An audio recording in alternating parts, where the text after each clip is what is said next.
Road Break family, how's every single one of you? Welcome to another episode of our show. This is Road Break, and it is time to talk about a Ring of Honor dead before Dishonor. And John Paul was just telling me, Juan, you know what? This is probably one of the best pay-per-views just because it's 3 hours. You know, it didn't go longer than that, like 12,000 matches. It's actually like left you with a good taste in your mouth. It's kind of like you just like brush your teeth. So Paul, your thoughts on this? Because like I know you're excited for Claudio Castagnoli. Yeah, you know, I mean, this show, there was a lot of excitement about it, even though it was barely promoted, 30 seconds here on Dynamite here and there. And I mean, unless you knew about it, you weren't going to find out about it. But we knew about it. And Death Before Dishonor, great pay-per-view. Like we said, 3 hours, perfect length for a pay-per-view, and, to get right into it, they, like you said, Claudio Castagnoli, Jonathan Gresham, you would think this would be the main event, right? Yeah, that I thought everybody, that. Everybody wanted to see the Briscoes and FTR. Don't matter if you put the Briscoes and FTR first. Don't matter if you put them on last. In the middle, anything that came before it or after it won't have the same reaction. So they said, you know what? We want to get the best reaction for our new champion and everything else. How do we do it? Put it on before the Briscoes. That's the only way we get the most legit reaction and the biggest pop. So they put it on first, and they right before it they played a great promo, really hyping you up, about the feud for these guys. And well, actually, that to end, I think it would like to end the pre-show. They had that, and went right into it. And this match was great. Obviously, the size difference played a factor into it, but still, Cesaro sold for this guy. Gresham was able to get out of a lot of moves, a lot of suplexes, slip out of it, use his mat wrestling and stuff to his advantage.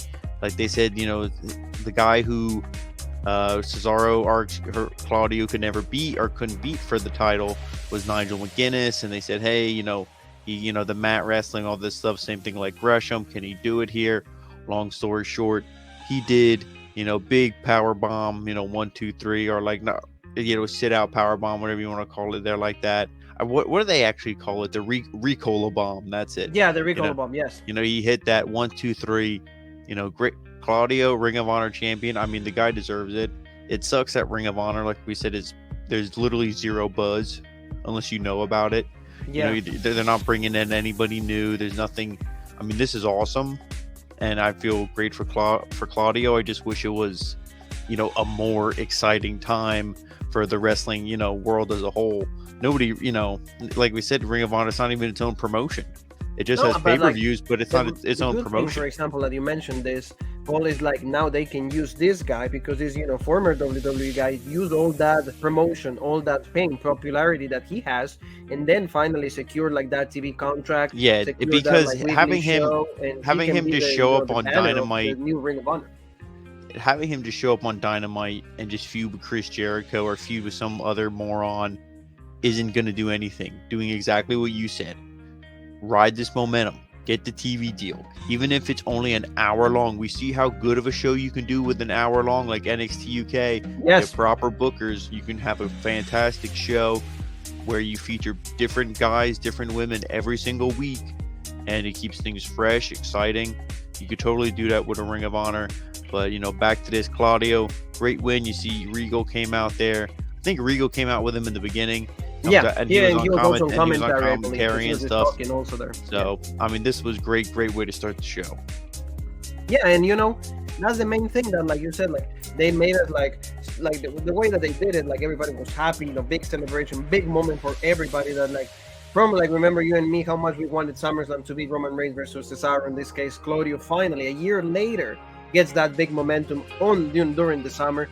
So that's great, and Jonathan Gresham did the best what he could. He was a great Ring of Honor champion. He defended that thing everywhere, the DCW, Impact, here in Ring of Honor when they relaunched the brand and all of that. So, but it's time to have a guy that has what that Gresham maybe likes. Maybe not ability, but like the popularity. Again, like the name recognition.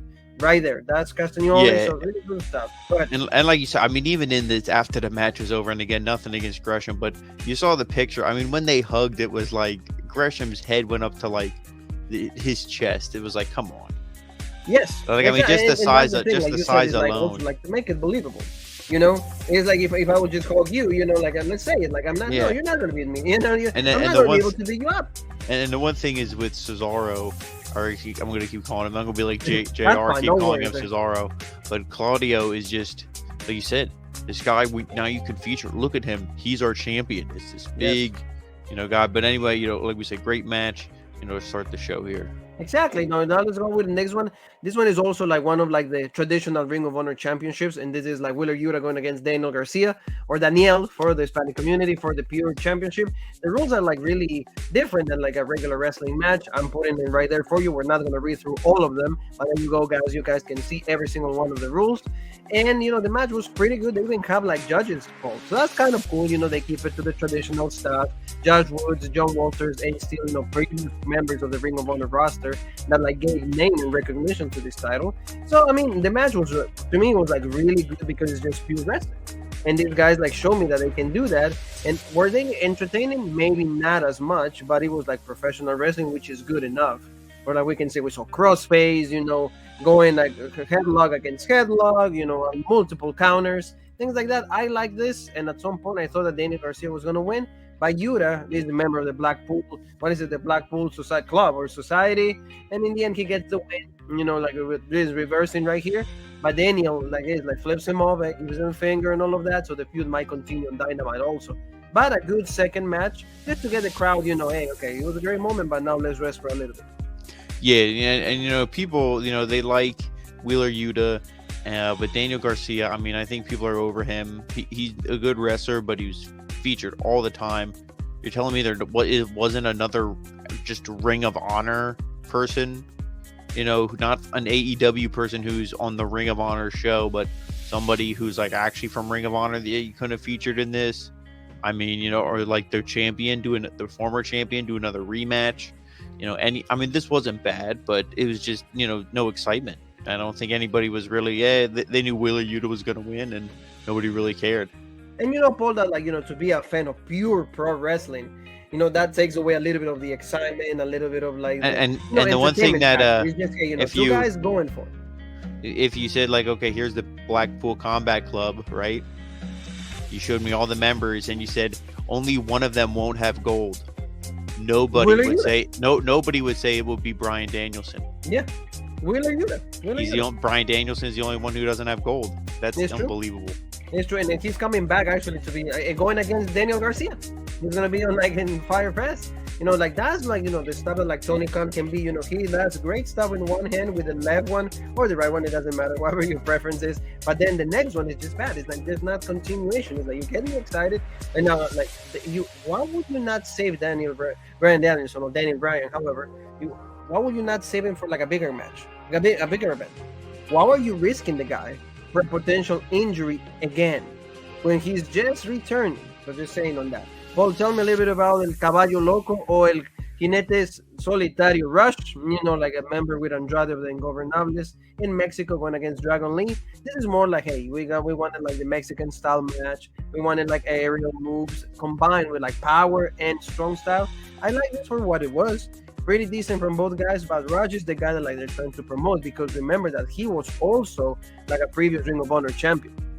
He was like massive, like maybe 1-2 years ago, before even Ring of Honor would lose all the credentials and all the money and all of that. Even they were out of business. So I like I said, Dragon Lee is cool, also good wrestler. As you can see the horns right there, 1, 2, 3, and Raj gets the win. Yeah, he kicked out of it the first time, and I mean, these two guys, they're selling it, brothers. Are they brothers in real life, or is it just a Canaan? Okay, I mean, yeah, and they work fantastic together. Obviously, similar styles. And see, this is something where, like, when you have a lucha match on the show, or like you said, maybe a little strong style, but definitely lucha, this is where it's good because it's two lucha guys. It's not lucha and a mat wrestler, and the styles don't mix. This was good. It was refreshing because it was different. There was so much mat wrestling, so much technical wrestling on this show. Here's lucha, okay, but when you see 100 lucha matches on one show, they're not that exciting. Yes. You see the same thing every match. But I mean, the dives to the outside, dives going through the tables. I mean, everything, it felt, oh my God, why? Because you only saw it in this match. You didn't see it in the main event. Well, I mean, you saw some stuff in the main event, but that was 2 out of 3 falls. What do you expect? But I mean, you know what I'm saying. You don't see tables getting broken in every match like you do on a WWE or AEW show that it kills the whole gimmick. But yeah, this was great. To me, I was just here for the ride. I had no investment. Oh, here's who I wanted to win. This is who I thought should win. Like you said, they're pushing Rush. He got the win here. Second time he hit the horns, a big drop kick in the corner. 1, 2, 3 gets the win. No, it was, yeah. And, they're all related to Andrade also. So they're trying to, I think, come up with like a big group finally. Remember what like the LWO was at that time? They're trying to do that. In Governadores also was huge in New Japan. So they're trying to recreate that. And, having Rush and Andrade to do that is going to be good. Hopefully, Yes. with like the momentum of Rush. And, Paul, you and me are going to be talking about Ric Flair's last match. So, when all of that happens, like maybe they can, exactly, we're going to be for the last match of like the Nature Boy.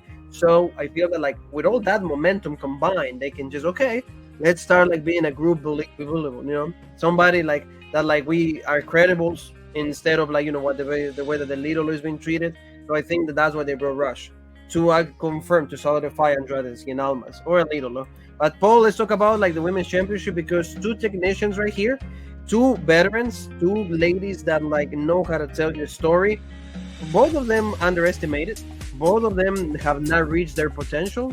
But in this particular night, it was like their night to shine, and I think both of them did. Because Mercedes Martinez and Serena Deeb, they gave us a really great match, and that's traditional, or that's like Serena Deeb is used to doing this, and Mercedes always been like that. But like now in this time, what was their time to shine? What do you think? Yeah, I mean, this match, there was a couple to comment on that. Like you said, their time to shine. There was a couple points in this where I thought, oh, this is going to be it. This is going to be over. And it wasn't. And it kept going. And I'm like, they're really giving these women time to showcase how good they are. And they really did that. I mean, I think this is better than Serena Deeb and Thunder Rosa. I mean, I thought these women were fantastic. And, Mercedes Martinez, she retains in the end. And what did we say to her about her? She's so good.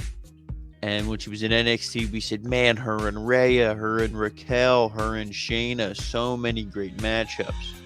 We didn't really see any of them. Maybe 1 or 2, but she jobbed out. She jobbed out everywhere. She wasn't that good, wasn't used that good. Then get called up to the main roster. She said, fuck this. I'll show you how good I am. Here she is, the Ring of Honor champion, beating one of the best, if not the best, women's wrestler, at least just from the pure wrestling aspect of it, in the business right now, Serena Deeb. And, great match. You see the show of respect here. And like you said, so far, besides, there was like a trios match, like 6-man tag match. There was that, blah. And there was, if you didn't care for Wheeler Yuta, but, pretty much everything on this show so far, fantastic, matches, and we still have 2 more to go. Yeah, exactly. Name recognition, it makes sense. Everybody wanted to see this, so the crowd was excited. Like you said, the women actually gave us a great match. So that's what you do. That is simple. You don't need to fill everybody with 4 ways, 3 ways, and just pull everybody on the show. Just give me one story that I can focus on, and it's gonna be easy for me to follow. So let's talk about this one, because that was the same concept. It was the same idea right here. Samoa Joe and Jay Lethal for the Ring of Honor World TV Championship. This is a big story, from the past that it goes now into the present. And how he got Singh, he got also the other member, the other guy, I don't remember his name, but Paul will help me with that. But here Samoa Joe proves that once again, it doesn't matter the age. Even Jay Lethal, finally they gave us a great caliber match. I think it was absolutely outstanding. Yeah, and I mean, before the hand, Samoa Joe got jumped by Satnam Singh. And I forget if Sanjay Dutt was there or not. Sanjay Dutt, that's his name. Yeah, Jay Lethal and all this stuff. And the ref was like, hey, Satnam Singh, you got to get out of here. I won't start this match. And he's like, hey, I'm not starting it. No, you're going to get DQ'd, blah, blah, blah. It's done. Get him out of here. So, Jay Lethal said, all right, get him out of here. And they started this match. And I mean, yeah, Samoa Joe sold it.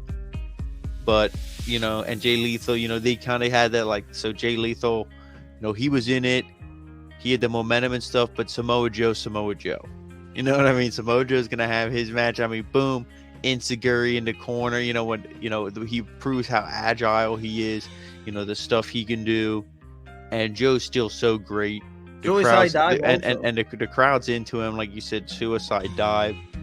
I mean, the dude is fantastic, and goes for the muscle buster a couple times, doesn't get it. Eventually some back and forth. He locks in the coquina clutch or whatever you want to call it, the choke, and that's it. I mean, and this match, Samoa Joe, like we said, Joe, Jay Lethal, two guys who are fantastic. They put on a fantastic match. Jay Lethal had the heat in the beginning. The babyface overcomes, wins. That's fantastic. That's great wrestling. You had the match with Claudio to begin. You had the pure match for the pure championship. Fantastic women's match. And now we're on to the main event. You had one stinker in there, the bathroom break. That's when you go, get some nachos, whatever you got to do. But now we're on the main event. I mean, and this flew by. I don't know how it felt for you. Maybe if you're watching the pre-show, watching everything else, maybe it drugged on a little bit. But for me, I mean, this is 3 hours is how it needs to be for pay-per-views. Everybody. No more than that. I think our attention span cannot go that much, or at least we become just like bored by everything, or just we lose interest in a lot of the matches. I mean, or we had it. And I'm not even going to say it's time, because you could put on 3 hours of awful pay-per-views and I could hate it. It could be 3 hours of almost versus a Baba Ganoush and Madcap Moss. And I wouldn't. Well, Madcap's not bad, but yeah, I mean, anyway, it's just when you put on great matches like this, we're invested. Oh yeah, for example, when Jay Lethal beat Joe with the title, that sounded really, and yet Joe kicks out and then he sells it, and AJ Lethal, like the expression, my God, what do I need to do? Why is he not dead? Why am I the new champion? That's the stuff that also, like, this guy knows how to communicate, knows how to give us a message, knows how to tell us a story. And we're talking about stories. Like you said, I agree completely with you, everything that you're saying. Let's go to the main story right here. Like you said, there was no bigger rivalry because Jonathan Gresham and Claudio was just put it together in like 2 weeks, even less than that. But these guys, they just randomly signed with Impact. When I'm talking about the Briscoes, went against FTR. FTR is pretty much champion everywhere, and they did say that they want to become the new Impact World Champion. So there you go. So we might see this again, but not in the field of Impact. Oh, not in the big of Ring of Honor, but we will see it on Impact. But tell me a little bit about this, because it was long, it had emotion, drama, blood, everything. They gave us absolutely everything. This one. Yeah, I mean, this was great. You had Dax Harwood started this thing. He couldn't make the tag in for the longest time. The Briscoes beat him up. Tons of back and forth. I mean, it's too much to go through move for move. They hit it there. The Doomsday Device. The Doomsday Device for the I believe it was on Dax Harwood. They hit Harwood, yes. Yeah, they did. And they hit it on him, and at the start of the second round, he was still in there. Oh my God, what is he doing? Why is he still in there? Eventually makes the tag to Dash Wilder, or not Dash Wilder. What is it? The Wilder. Yeah. Oh no, it is Wilder. Yeah, he comes in, and I mean, just the stories that these guys can tell, it's fantastic. They have you invested, and they have you in for the whole ride. Yes, you're watching this. When you see these guys, when you see Dax was in there for the longest time, and you see him, oh my God, his chest, from the chops and everything, it just bleeding. The blood was just literally flying out of his chest with every step he took, and you're like, oh my God, what this. It's insane. And when he makes the hot tag, the crowd, they explode. You watch a WWE match, guy makes a hot tag, people are texting on their phones. Nothing. This makes a hot tag. Look at that. The guy, the hands on his head.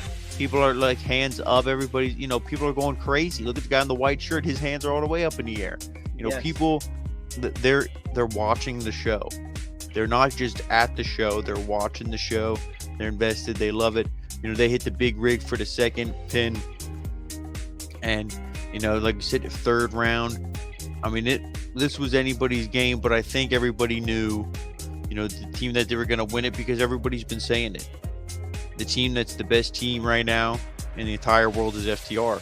Yes. Maybe you could make the claim that the Briscoes are better because they're better promo.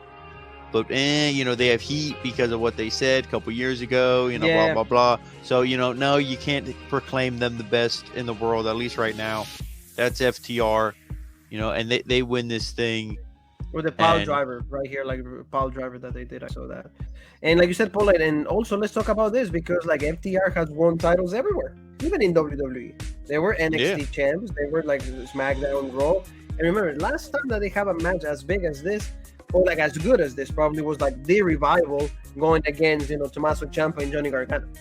I mean, to me, the match, the last time that they had a match this good was the first match that they had with the Briscoes. Yeah, there you go. Please, when you see the story continues. I just remember the level of intensity, and I think, if I'm not mistaken, Paul, I think that one was also 2 out of 3 falls. That's why I'm just remembering that match, So like in the end, they get the win. You see like their faces, blood everywhere. They cried. There was a lot of emotion. I think Dax mentioned like, "Oh, I love my wife. I love professional wrestling. I love all of you." And thank you. Oh yeah, great emotional promo afterwards. You saw the show respect there between the 4 guys, and I'm thinking, oh, don't have it be the same bullshit where the Bucks come out or somebody, but you knew somebody was going to come out. Yes. The Blackpool Combat Club comes out. They just kind of raise the belts, whatever. And it's nothing too crazy. Nobody jumped each other, started beating each other up. Wasn't anything like that. But, I mean, what does this mean? They said, remember Rhea Nikovani, he said, "Oh, is this means that they might challenge for the tag titles?" I'm like, why? Yeah, why? Why? Like, just let them have their thing. Don't do it. Let FTR go and again defend the title. I mean, if it would be anybody who should do it, you should wait for Danielson to come back, and it should be him and Moxley, because Danielson and Moxley don't have any titles in Ring of Honor. Yes, I mean Moxley is the the AEW champion, but Danielson doesn't have anything. So that's why you should think that like that's the reason why these guys don't want to do it, or at least they should try to have that match. But again, what you're gonna do is that you gotta like start like promoting or at least pushing guys from Ring of Honor. Forget about AEW; they should be 2 separate entities. Every now and then you work at a cross promotion, which is fine. It helps, but that's what I can tell you, Paul. And I think that's what it is. In the end, a great pay-per-view. Yes. To our faces, everybody's like, actually, we're not tired, we're not like bored, we're actually happy to talk about this because they gave us a great thing. Tony Khan is probably really excited that Vince McMahon just retired, so that's why he's like, oh, let's do it like this. Let's be legit now. There's going to be a plethora of opportunities. We'll see what happens as soon as we know what's going to happen with the TV deal. That's going to change the game. But now, like we said, now that we have this guy as the champion in Claudio, I think that like the chances are going to be better. So your closing thoughts, Paul? Yeah, I mean, like you said, you did a lot here on this pay-per-view that was exciting. A lot of stuff to really bring eyes to it, but you got to capitalize. You can't just have it be 30 seconds on Dynamite and Claudio defending his title on Rampage. No. You could have a match between CM Punk and the corpse of Bruno Sammartino, and I don't think it's going to draw eyes to Rampage. I think that show is just done. I don't think anybody cares. It's a bad time. Nobody cares. If people are going to watch wrestling, they're going to watch SmackDown just because on a Friday. That's just what they're going to watch. It is what it is. It's a taped show. If they care that bad, they look at the results. That's the main issue right there. Absolutely. Maybe, and even live Rampages don't do that much. So you need to capitalize on Ring of Honor while it has this momentum from a pay-per-view that was a success. I would say there's no way you could say that this pay-per-view was a flop, at least match quality wise. No, absolutely. So you gotta capitalize on this. Get a TV slot. Even if it's an hour on fucking YouTube, even if it's an hour episode on YouTube that people can watch, they can comment, subscribe, and boom. Oh, you see all these ratings. Look at all this. People are watching it, and you monetize the video. Look at how much it's making. Oh, blah blah blah. Then you can go from there. You got to do something. Do something with the momentum. That's going to be the quest that we asked to Tony Khan and everybody else. Thank you so very much, family, for being with us. Don't forget, subscribe, hit the bell for notifications. Keep supporting us because next week is going to be SummerSlam, Ric Flair's last match, and we're starting to coming up to the close last month of kind of like the summer. So please be with us. Where can they find us, Paul? You guys make sure you follow us, Rope Break on Facebook, the OG Rope Break on Twitter, Original Rope Break on Instagram, Twitch, and TikTok, and of course right here on YouTube, the home of the #1 podcast in the YouTube wrestling community, the Original Rope Break. And you and me have one more thing that is left to say, and that is...